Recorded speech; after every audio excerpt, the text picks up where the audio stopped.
Hello, it's Paul Green here from the business community, doing another one of our regular Spotlight on interviews. And today I'm joined by John Scotcher of Pearson Treehouse. Hello, John. Hello. So we're going to sort of probe into John and find out what makes a website designer work. So, John, do you want to sort of tell people who you are and what you do?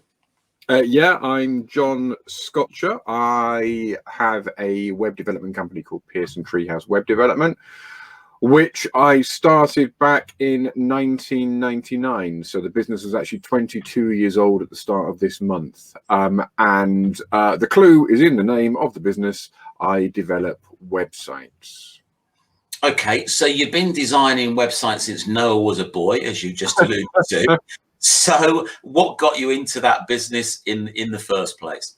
Well, when I left uni, I worked at a sixth form college, and I was teaching how to use Photoshop on Apple Macs at that point, only as a technician, not as a teacher, because they didn't want to pay me that much.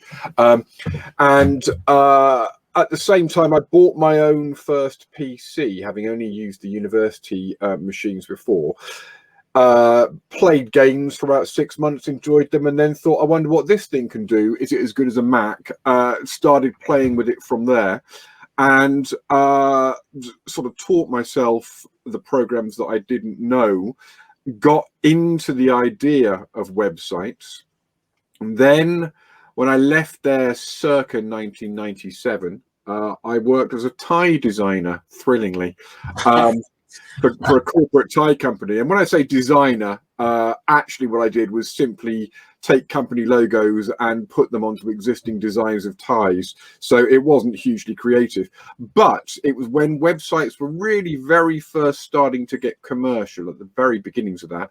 And they wanted a website because they were quite forward thinking. So I worked out how to build one and then did build one. And then I decided that I'd rather shoot myself than design another tie again ever. So I walked. I think I gave them notice. I was a good boy.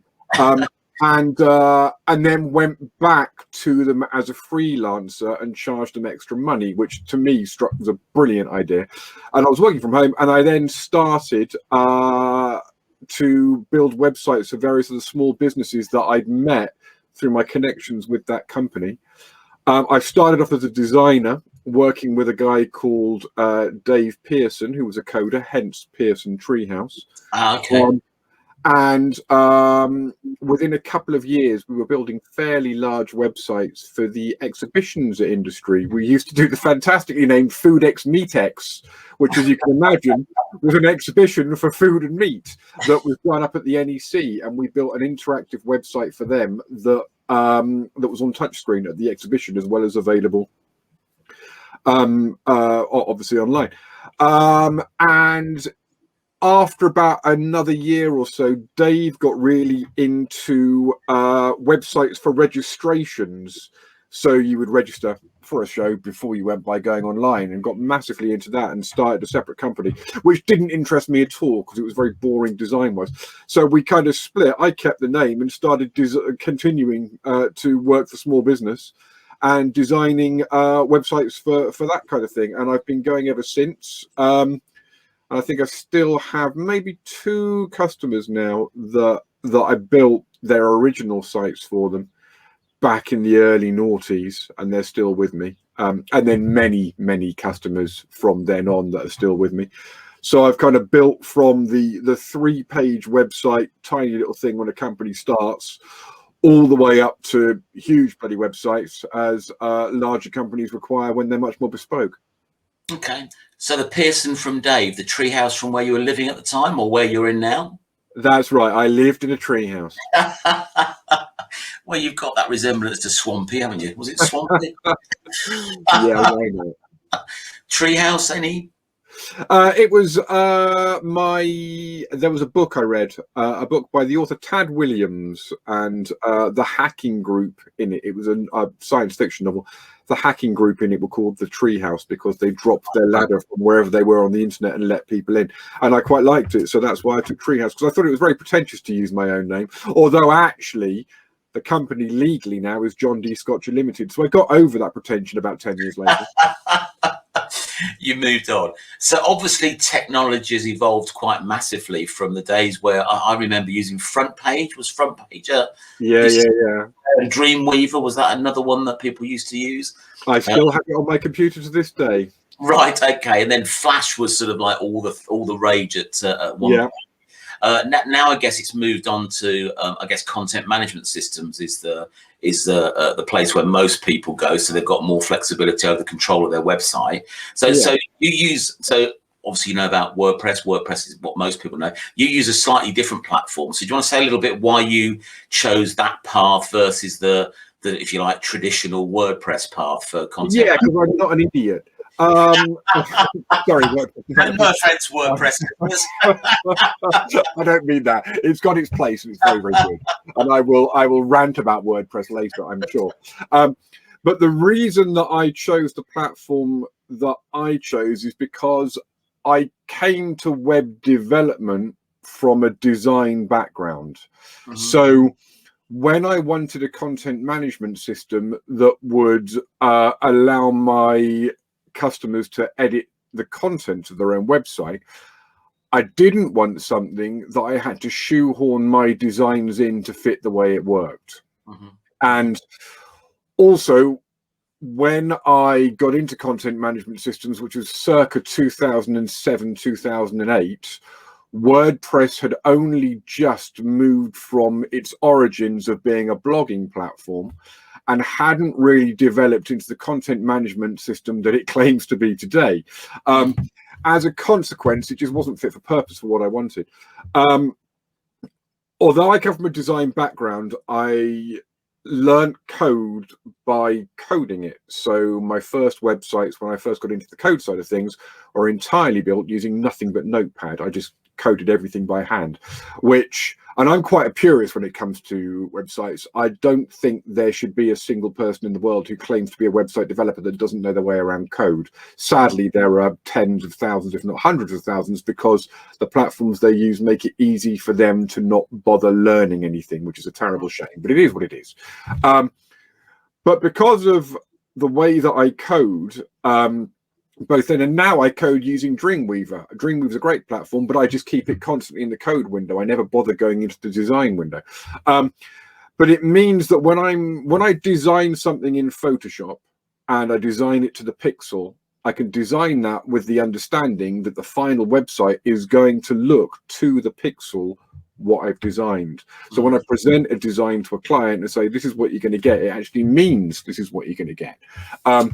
Whereas a lot of the other platforms out there, that you can't not do it on the other platforms. You can do it with WordPress if you know what you're doing. You can get right into the guts and build your own theme, but it's a dumb way of doing it because it's a long-winded and pointless effort. And what most people will tend to do is they'll tend to grab a theme and then bastardize that theme by changing the colors, changing the logo, moving a few little dials in the theme interface in order to make it look vaguely like the design that the client has approved. That's just not good enough for me. So I wanted a content management system that, whilst it allowed content to be edited, it would allow me to build it in the way that I like building, which is from the code up. And so I found CMS Made Simple. And CMS Made Simple does exactly that. It uses a system called Smarty, and without getting too technical, what that means is you build an entirely normal website. And then where you want the menu to appear, you pull out the HTML menu that you've been designing the site with, and you put in a little tag that, for want of a better term, just says in it menu. And then when the content management system sees that menu tag, it replaces it with the menu of the dynamic pages. Likewise, it's got a content tag, and when it sees that, it replaces the content tag with the content the client's put in for that page. But everything else is built like a classic, well-coded website, and it gives you so much more power than being beholden to use themes because you don't know how to code actual websites. That's why I found it in the first place. And then after about a year and a half or so of using it, the software, which is an open source piece of software, built internationally by an international team that are all volunteers, and they have conventions around the world, and they happen to be coming to Sheffield because one of the guys who was on the team at the time was from Sheffield. I went along to that, met them all, got on very well with them. 2 or 3 years later, I then went to the next one, which was in Amsterdam, and at that point I volunteered to join the team, initially in the marketing department, helping to push the software out there, and then further into a little bit of the coding, bit of the event management, to the extent that I am now the chairman of CMS Made Simple, which is terribly exciting. And we are currently, I think there's 14 of us at the moment, all around the world. The software has in the past had over 1 million websites running on it at any given point. We are less than that at the moment because we have removed some of the things that it did in order to just change the platform, which I won't get into technically, but it's meant that for perhaps some of the very, very basic brochure sites, I think there are better platforms. If you need a basic brochure site, then go to Wix or use WordPress. There's no need to have anything massively clever. But yeah, so I'm a bit of an advocate for the software, because not only have I used it for over a decade, probably a decade and a half or so now, but also I'm a very active member of the development team. I mean, obviously, I'm a client of yours. I use it, and I was a WordPress boy up until that. I still do have a WordPress site that I manage for another project. But it takes a bit of getting your head around, because obviously with WordPress, if you want to do something, you're looking for a plugin, you download that plugin. It makes obviously the website very, very bulky and cumbersome in terms of code, because you're putting all these things. And that was my problem. I'd add, and all of a sudden, wonder why my website was taking 5 minutes to load the homepage. So I think it's a little bit of you have to get your head around your platform. And obviously the benefit it gives me, I can come to you and say, I need this doing, and then because you're writing it from scratch, you can obviously write the code to do that.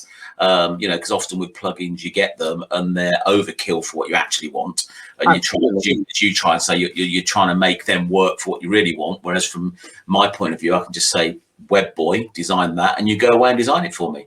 I do indeed, whilst doffing my cap. And yeah, you're absolutely right. And the two of the reasons why I'm not a fan of WordPress and why I am a fan of CMS Made Simple. The first one I've already touched upon. It's it's both wonderful and shit at the same time, and that's the fact that within 24 hours somebody can claim that they're a WordPress developer, because the entry level in order to develop a WordPress website is very low. Now, that's not a bad thing at all, and that's great if that person then goes on to make the effort to learn the other stuff they need to, so that when their clients need stuff doing, they actually know how to do it. And I mean, the WordPress developer that I rate is Tom, who's part of the BuzzCom community, because Tom has done that. I don't know Tom's background, but he's a WordPress developer who actually knows his stuff. So if ever I get anybody coming to me with a WordPress issue, I always pass them straight over to Tom, knowing that Tom will either know how to drill down into the code to solve the problem, or he'll know how to research how to drill down into the code in order to solve the problem.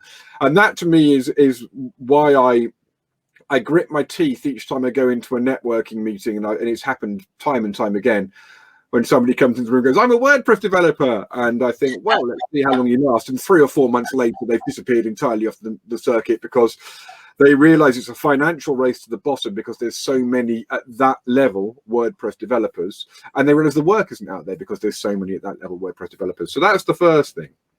And the second thing is to do with the WordPress plugins that they have. And WordPress has grown up organically, and that's brilliant, and it does some fantastic things. WooCommerce is a great bit of kit if you want to run an online shop, and I can't fault it at all. It's easily as good as Shopify, and other platforms are available but for entry level, just to get widgets on shelves and then get them into a basket and get them sold. Bang on. The big problem for me with WordPress, which is something that we don't have in CMSMS, is WordPress plugins don't talk to each other. So you have to rely on the developer you've chosen to throw your lot in with having developed a suite of plugins that are going to work for you, or you have to hope that somebody else's plugin hasn't been written in a way that makes the existing plugin you've got crash because they don't talk to each other nicely. Whereas CMS Made Simple, we've got an established architecture with all of the modules that we have built.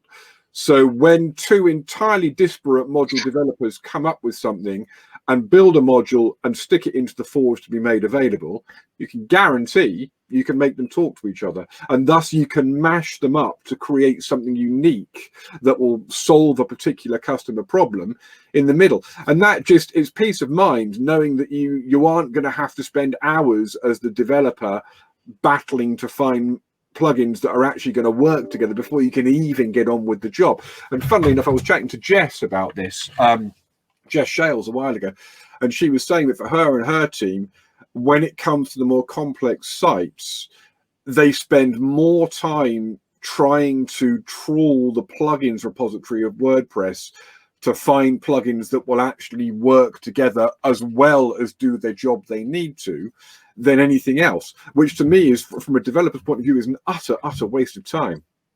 No, I've experienced that. I mean, you mentioned Tom. You know, he's my go-to person when I break a WordPress site. Because, you know, I only know it at the top level, user, easy to use type thing. Once the code goes a bit awry, then, you know, he can dive down. It's the classic, I think, white screen of death, they call it with WordPress, that sometimes you'll update your plugin. And there'll be a conflict, and all you get is literally a white screen when you go to the website, which did happen to me. Which, bearing in mind that, you know, my networking business relies on being able to book through the website, was a bit of a panic, as you can imagine, when it happened. And of course it happens. And of course it happens at something like Friday at 4 o'clock or something. You know, just the worst possible time. But no, Tom's been really good, because he can go and look in wherever he looks. I'm not going to pretend to know, and sort of finds out the offending item, disables it, and your website's back. But, you know, it's I understand that, totally get that. So the reason that I guess I chose you, because I'm not fussy, no, because you do a nice little package which makes it accessible, rather than me having to find a couple of grand to sort of pay for a website. You've come up with a sort of like monthly option. So what was your thinking behind that? Have I answered my own question in terms of making it accessible? Yeah, no, the thinking, the background to that will probably explain the thinking. So, and we've discussed it in networking before. And many years ago, I did the classic small business thing of having too many eggs in one basket, in the fact that I've always run a model that I code a lot of graphic designers' sites for them. So who knows, if you've had a site from a graphic designer, there's every chance it could have been me that coded it. That means that they can take advantage of what I was discussing earlier, of being able to provide a design to their clients, knowing that when the design is then rendered into a website, it's going to be pixel perfect to what the client has approved. I work with one particular graphic designer, and she changed her business model, and funnily enough went down the WordPress route. And the reason was that she wanted more control and wanted to be able to do more stuff herself. So I completely get it from her point of view. And she's now got a nice little WordPress business with sites that look a lot more rubbish than when she had complete control over her designs. But it meant that probably 30% of my business dropped, and she did it in such a way that there was she got everything set up and then disappeared and basically said, I'm off, without warning me, which again, I was quite annoyed at the time, but in retrospect it was really good for me, because it got me to get to where I am now, coming up with the idea of pay-as-you-go websites. So there are plenty of pay-as-you-go website options out there. It's easy, do it. There are a couple of WordPress guys on the circuit that do it, etc. And the model that they use is they are essentially, give or take customization, some customization, they are essentially brochure websites. And so they can offer a monthly price because they know approximately what the work is going to be. Then you get to the bespoke website, which is what I do. And bespoke websites are a lot more difficult to do as pay-as-you-go because it's bespoke. But I realized that if I effectively built a fairly complicated bespoke website master, and then in most situations I would be removing the bits that the client didn't want, it certainly gave me the base template with which to work, and thus gave me a rough idea of how much time it would take. And from that, I've been able to offer bespoke pay-as-you-go websites. So the client that I'm looking for with that is the client that's outgrown their WordPress website, they've outgrown their It's Easy website, they've outgrown their Wix website, etc. They know their business model now needs something more bespoke, be that a custom payment system, be that like you with a custom booking system and having particular pages that you need. So they know they need that, but like you said, Paul, they don't necessarily have the budget up front with which to make that leap from the off-the-shelf brochure to the next stage of site. This is the middle ground. This enables them to move to that next stage of site, but do it in such a way that they're paying monthly. I still make my money in the end. Every 2 years, they get an optional free website redesign, which is very easy for me to do, reskin the website, or they can have equivalent in SEO work, they can have equivalent in a new feature, etc. And that basically, it keeps them in. I leave with carrot rather than stick. So after 2 years, if they don't want to take that, then they don't necessarily take it, etc. But it basically means that they've got that ability to pay monthly, and it's gone down really well. And for me, although it's not passive income, what it means is I've done all the work up front, and it then means I know I've got a set amount of money coming through each month, which means that it makes it much easier to do bugger all for a couple of weeks if I so choose, or more realistically, to take time out, as you know, like I did last year, to develop the e-learning software that I'm launching fairly soon, which I wouldn't have been able to do if I hadn't have got 30 or so pay-as-you-go websites paying me the monthly fees for the sites they've already had built. Do you want to say a little bit about the e-learning platform? Sort of what had you decide to develop that? Yeah. So one of my long-term clients came to me having started providing courses online, dissatisfied with the system that they were using. Now, they are an academic company, they're geologists. And so they were using a not completely obscure, I won't say the platform, but one of the less well-known platforms that were out there. And they asked me if I could basically build something better. So I did. About halfway through the project, it occurred to me that this would actually work very well with a certain amount of tweaking to become a commercial piece of software that would be an e-learning platform that other people could put their courses on. So I had a chat with them and basically did them a deal on what they were paying, thus to keep the copyright for the core platform myself, which is of course built on CMS Made Simple anyway. So the core copyright, there is no core copyright; it's all open source license. But effectively, the difference between it and many of the other e-learning platforms is each iteration of it is its own standalone website. So one is uploading one's courses onto one's own website. One can completely brand one's own website. So part of the onboarding process is branding the website so it looks like the company that's doing the teaching, etc.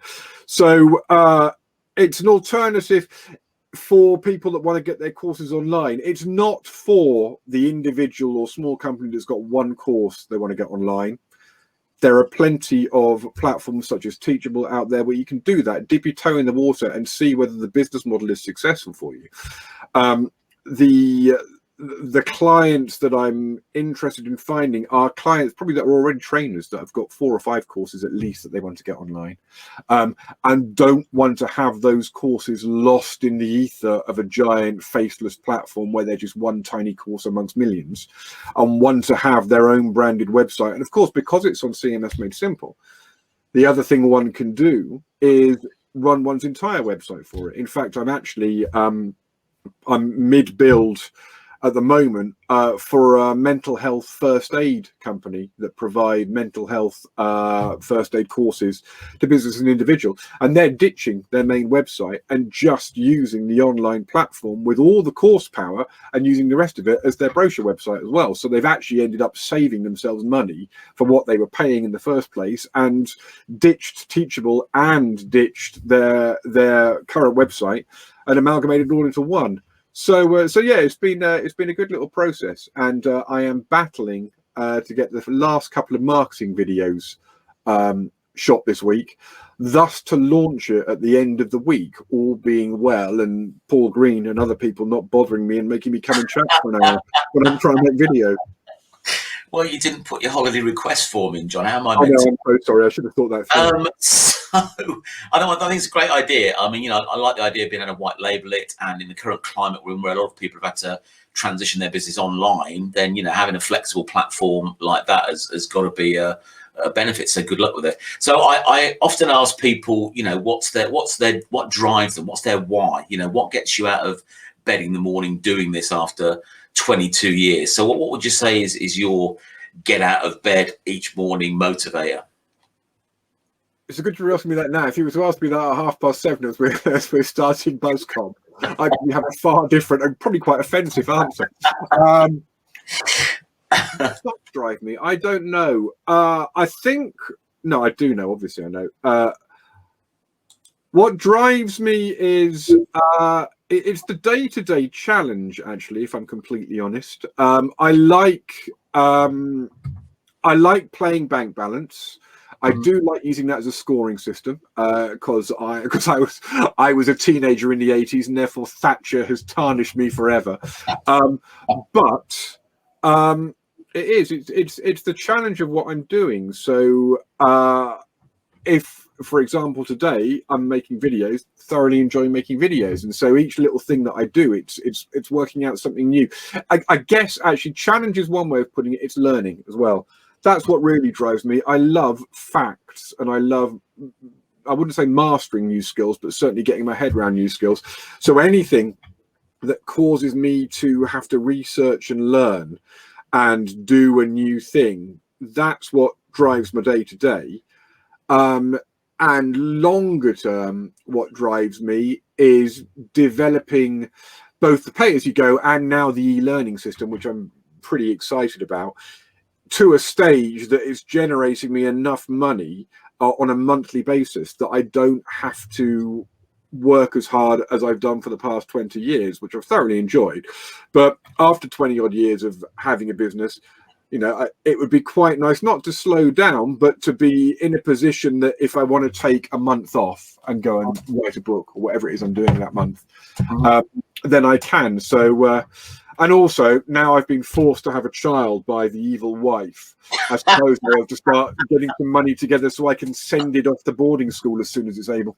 Oh, I forgot to tell you I was going to be tagging her into this. Threw me a little bit. What was I going to ask you? No, I certainly get that, because when I've asked you to do specific things on my website, after the first and your first one, what the hell are you talking about? Why would you want to do that? Then talk it through. I like to be a challenge to you, and I get us that you go away and you make it happen, however you make it happen in code, which is great. So I certainly get that. You probably touched on this as well. What makes you different from your competitors, because there are a lot of website designers out there, and as you touched on before, a teenager fresh out of college with a PC can pretty much set up as a WordPress website developer tomorrow. So what would you say distinguishes you from the competition? Where I pitch myself. I think there's a place for that teenager. There's a place for all of the websites, and I might touch on that in my babble you want me to babble about in 3 to 4 minutes. But what distinguishes me is, firstly, 1 foot squarely in design and 1 foot squarely in coding. You often find, particularly when you're working with smaller businesses in the website world, and bear in mind that I am just me and have been since Dave went off and started doing the the registration side of websites. At that lower level, you'll find a website developer who's a great coder, or you'll find a website designer who's a great designer.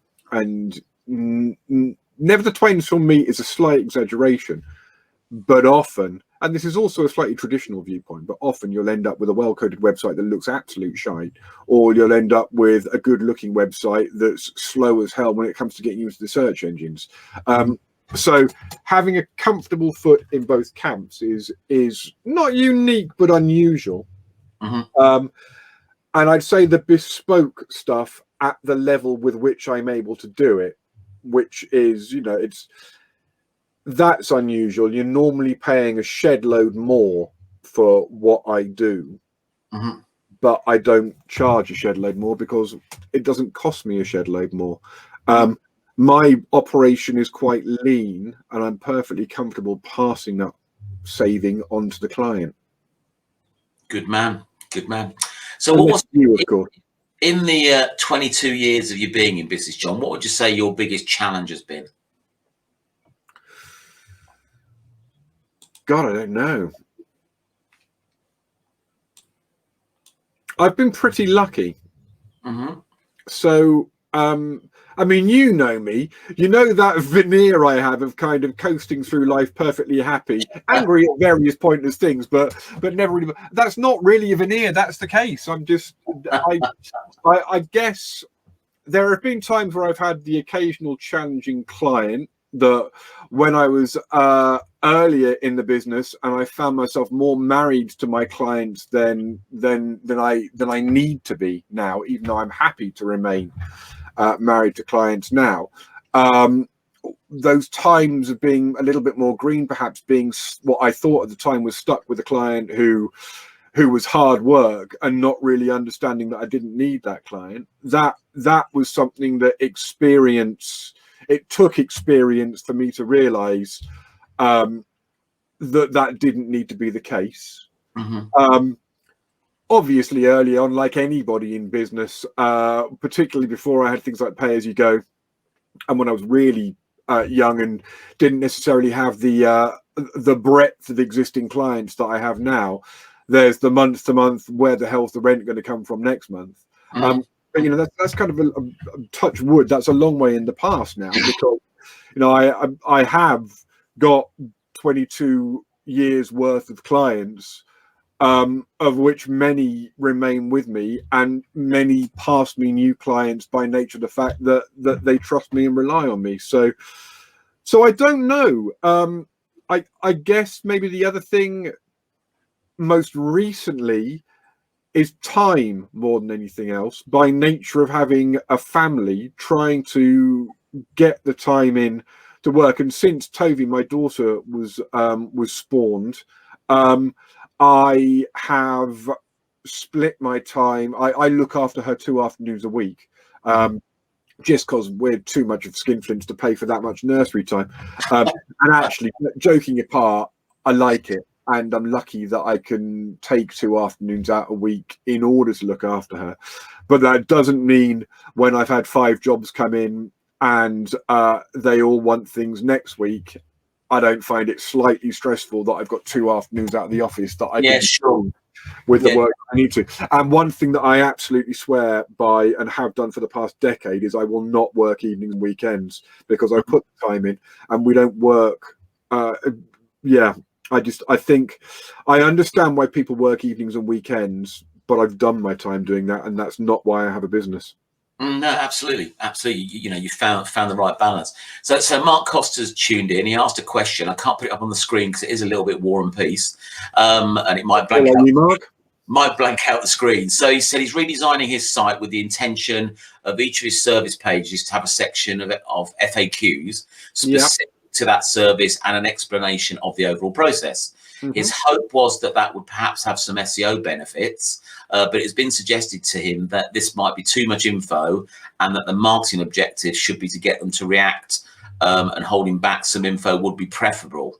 Any thoughts on that? So I guess he's saying, you know, is he overkill with putting everything like the FAQs and the process, things like that on the page? Is that going to give the game away too much? Would it have an SEO impact one way or the other? What would you suggest? I don't think it'll have a negative SEO impact, but if the page is huge, then there will be no strong key phrases within that page that will be sticking out, because everything else in the page will be diluting it. And unless you're whacking a load of the same key phrases into every question, which would entirely defeat the object of having an FAQs page, because it would then be writing for robots rather than writing for people, then I can't see how it would necessarily work, but it won't do any harm. If you're doing that page, you're doing it for the human beings that are reading it, not for the bots that are reading it. So write it for the humans that want those questions answered. There is a good argument to say that, Mark, if you can use 1,000 words instead of one, you will, and that's okay. But don't give it. Yeah, exactly. We know. Don't give. I mean, the whole not giving everything away is not a bad thing. Whoever said that, I'm inclined to agree with them. And also, there's a little bit of a danger. And I know that I go too far the other way. There's a little bit of a danger of appearing needy. If you're telling them everything, it's the same as getting up at networking and trying to tell people, not that you do this, it's the same as getting up at networking and trying to tell people everything you do in 40 seconds. When we all hear somebody do that, we just got to think, oh, bit needy. They could have just gone with one thing and then asked us to come and find out more. So FAQs, make them FAQs that real people would actually ask. Don't put more than that in. Okay, that's him dealt with. So you're going to share some of your infinite wisdom with us now. So I'm going to put you into solo like that. So we have a full-on John Scotcher. So so the floor is yours, John. I think you're going to talk about how to sort of like choose the ideal web platform. That's at least what you might have changed your mind, but over to you. No, I'm going to talk about website platforms and some thoughts about why you choose the website platform that you do, or why you should choose the website platform that you do. Now, I've got a fairly shoddy metaphor that I've been not fully forming for a couple of years now, which I'll come on to, but you choose the website platform for where your business is. If you are a startup and you need a presence online, then go to Wix, go to another build your own website. Don't spend money on something that you don't need to spend money on. When you're starting up, spend your money on getting out there and networking. Spend your money on advertising. Spend your money on AdWords to get people to your site. Make sure you haven't got a completely shoddy site by all means, but you only ever spend money on your site as you need to. I think a site kind of should justify its own budget. So whenever you are spending money on a website, you need to know how that website is going to recoup that money for you, and how it's then going to go on to make you more money on top. So starting wise, I would always say something like a build your own website is brilliant. Equally, if you want to spend a little bit more, then WordPress is great, and WordPress can actually take you quite a long way. You can have a WordPress site. You can have a WordPress site forever if you want. If your business doesn't need that much of a website presence, then go for that. Probably the thing to work out is, what do you need your website for? Don't just think, I have to have a website because everyone says to me you have to have a website. You actually don't. You can have a perfectly good Facebook business. So before you think about what website you need, think about the problems that your website is going to solve. Is it a brochure website? Is it an online shop? What are the things it needs to do? From there, then look at your platforms. Always get 3 quotes. Always get 3 diverse quotes as well, even if one of those quotes is a build your own. So the shoddy metaphor I was going to talk about, think of websites as a supermarket. If you go down the route of having a build your own website, think of that as the freezer aisle with microwave meals. You can go there and you can buy a bunch of microwave meals, and they are perfectly good food, but they may all end up tasting a little bit like other meals. slightly synthetic, etc., etc. You're going to know it's a microwave meal, but if you're hungry, it fills a hole. If you then think about perhaps some of the far end, the completely custom websites, then you could look at going down and buying the fresh produce and the ingredients, and you need to have somebody who can cook those, and that's going to cost more. Now, in between, there's a whole bunch of different sites, but you need to, as I say, you need to think about what sort of platform you want to have and take it from there. How was that, Paul? Oh, hold on, press the wrong button. I removed you from the screen totally. No, that's absolutely fine, John. Thanks for that. I mean, you know, I just got to the point where I like doing WordPress websites, bit of a geek, like doing it, you know, like having to play around, seeing what I can create. But for it being my main business, it just got to the point where I didn't need that aggro anymore, and I needed something that just didn't, because on the whole, WordPress websites look like WordPress websites, don't they? I think. And I just wanted a little bit more flexibility without having to search loads and loads of plugins to try and get what I wanted. So I think you're absolutely right. If you're a startup business, even finding, you know, a monthly fee can sometimes be a bit of a struggle for a startup business. But yeah, you know, as you said, just get a presence and just evolve it with your business, I think. Yeah, so while you're here, and just to annoy you even more by taking out your valuable time, you came up with an initiative, which I never thought I'd use that in a sentence with you, of Beyond Carbon Neutral. I did. Do you want to say a little bit about what that is, and maybe why businesses should consider, well, obviously to reduce their carbon footprint, but if nothing else, offset it with various sort of projects? I didn't do that very well. You'll do a lot better job. Yeah, so Beyond Carbon Neutral is a website, if I remember rightly, beyondcarbonneutral.co.uk. It's been a little while, a couple of weeks since I've looked. I'm pretty sure it's that. I won't check it now. Paul will put that in the link below, I'm sure. So when my wife was pregnant, I thought I should make a little bit more effort to be green myself, and thus I offset the carbon footprint of the business from the year before, and I found the process to be extremely easy. It was that there are a load of different online calculators that allow you to calculate your carbon footprint, and you can choose one of those, find out how much carbon your business has used, using nothing more complicated than your previous end of year accounts, as long as it's telling you how much lecky you used, how much petrol you used, etc., etc., because all those things that your accountant will need to know anyway in order to do your end of year turn out to be the things that a carbon calculator needs to know in order to work out how much carbon you used. So the entire process probably took me no more than a couple of hours. And to offset my carbon that year was probably about 30 or 40 quid. I can't remember exactly what it was, but it was quick, easy, and convenient. And that rendered the business carbon neutral for the year. Now, I am not a particular fan of the idea, the Catholic idea, of doing the sin and then going to confession and confessing the sin and throwing a few Hail Marys over your shoulder or whatever the hell you do with them, and then being considered sin-free.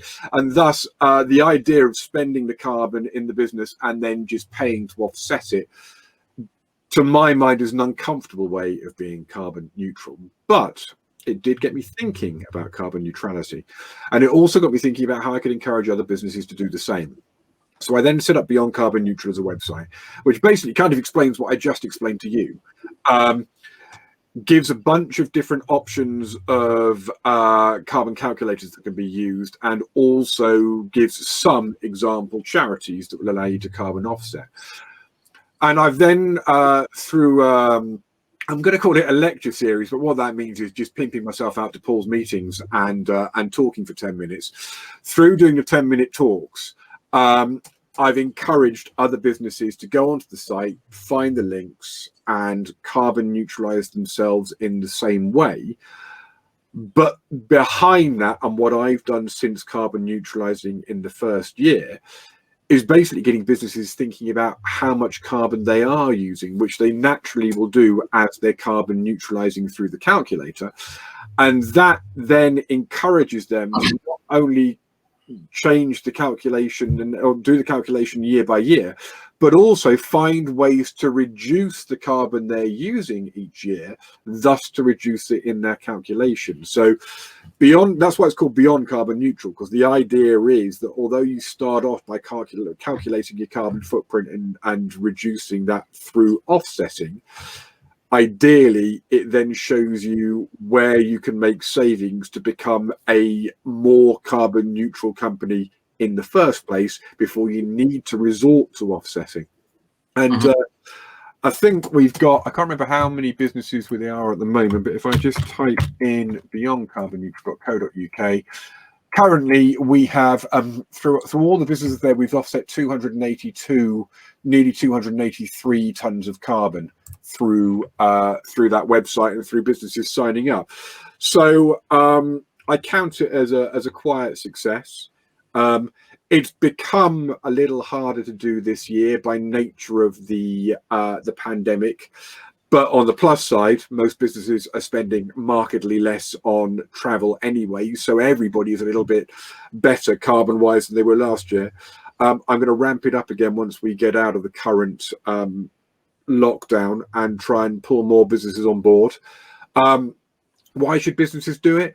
From a purely cynical view, if nothing else, because it comes with the ability to put a self-certified carbon neutral badge on your own website, and websites and companies that can demonstrate having made an effort with their carbon footprint at the moment are much more marketable than anything else. So if you're a pure cynic, like I am in my very blood, then it's a good thing to have on your website.